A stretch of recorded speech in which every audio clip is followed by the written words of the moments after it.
Okay, students, now we will try to understand the phases of the menstrual cycle by visualizing a graph. Now, let's see here. Uh, First phase was the menstruation or the bleeding phase. Here you can see the uterine events that are happening. The events occurring in uterus, the ovarian hormone levels, the basically the ovarian or the uterine, like the hormones acting on the uterus, the ovarian events, the events occurring inside the ovary or at the site of ovary, and the pituitary hormone levels, right? And here we can see the days, the phases of the days is passing, and different phases depending upon the days of the cycle, right? Starting from the first phase, here we can see this is the uterus, and this is blood. Basically, this is the blood that is being when the uterus lining is falling off. So the blood, as blood, it will get expelled from the vagina, right? Here we can see the estrogen level is low. It is very low, right? Also the progesterone level is also very low. But as you know, as I told you earlier, that estrogen, when estrogen is low, it will not inhibit FSH and LH. When estrogen is high, it inhibits FSH and LH, but if it's low, it will not inhibit FSH and LH. So gradually what happens, the FSH levels start increasing. FSH will be start getting released from the anterior pituitary. So here we can see a rise in the level of FSH. As the FSH rises, it will go and act on the uh, ovary and stimulate the development of a follicle, right? So here we can see the primordial follicle developing into the primary follicle, right?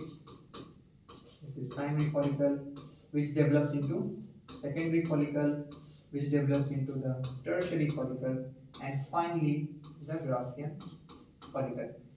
As and I told you already, as the follicles develop, they also release estrogen. So here we can see that as the follicles are developing, the estrogen levels are increasing. The estrogen levels are increasing, and what happens, estrogen will make estrogen levels will hit a peak on 13th day, basically on 13th day of the cycle, on 13th day of the menstrual cycle. uh, this will trigger a response. Okay, so before that you have to understand one concept here, that when estrogen level is high, it will inhibit FSH and LH, which is also known as negative feedback.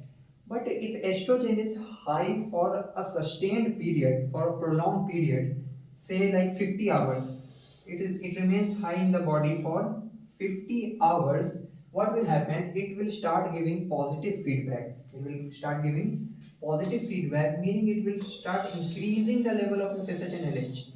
Earlier, when it was high, it was decreasing, inhibiting FSH and LH release.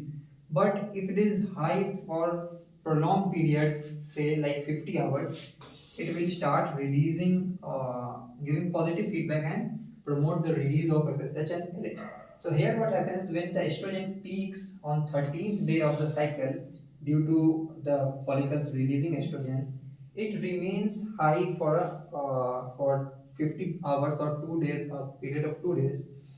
So this high period, prolonged high concentration of estrogen will give positive feedback to the anterior pituitary, and it will allow the concentration of FSH and LH to rise. That's why FSH here, you can see FSH got a peak, right? Similarly, you can see the LH, which was also lower in the low concentration at the beginning. This also gained a peak at the 14th day of the cycle. This was known as LH surge. Remember, this was known as LH surge, and this is the rise of FSH by 2 to 3 times, and LH surge was rise to 6 to 10 times of LH concentration, right? And as we know, when LH surge happens on the 14th day, it leads to ovulation, which is the release of ovum from the by rupturing the Graafian follicle, right? By rupturing the Graafian follicle. Now, what happens when this happens? FSH and LH are also in high concentration now. Uh, Similarly, what will happen? Ovulation happened here. See, ovulation happened here. Okay. Now, as I told you, the ruptured Graafian follicle will form corpus luteum. This is corpus luteum. Now, the proper corpus luteum will be responsible for the production of more estrogen and progesterone.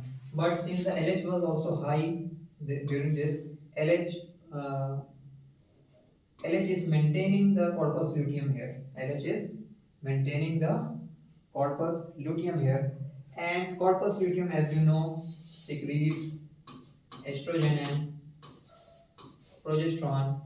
The early peak of the estrogen, the early increase in estrogen caused the thickening of the endometrial lining also to 3 millimeter, 3 millimeter, and by the release of estrogen and progesterone by corpus luteum will cause another peak in estrogen around 25th day, around 25th day, and here it will be responsible for the further thickening of the endometrial lining up to 5 millimeter, right? And corpus luteum will also start secreting progesterone. So earlier progesterone was seen nowhere; it was very low concentration, absent. But here, after corpus luteum formation, it will start secreting progesterone. If fertilization happens, this progesterone level will be maintained. But if fertilization doesn't happen, this corpus luteum, as I told you, degrades and forms corpus albicans. This is corpus albicans, right? Corpus albicans cannot secrete any estrogen or progesterone, so this will lead to decline in the concentration of progesterone as well as estrogen.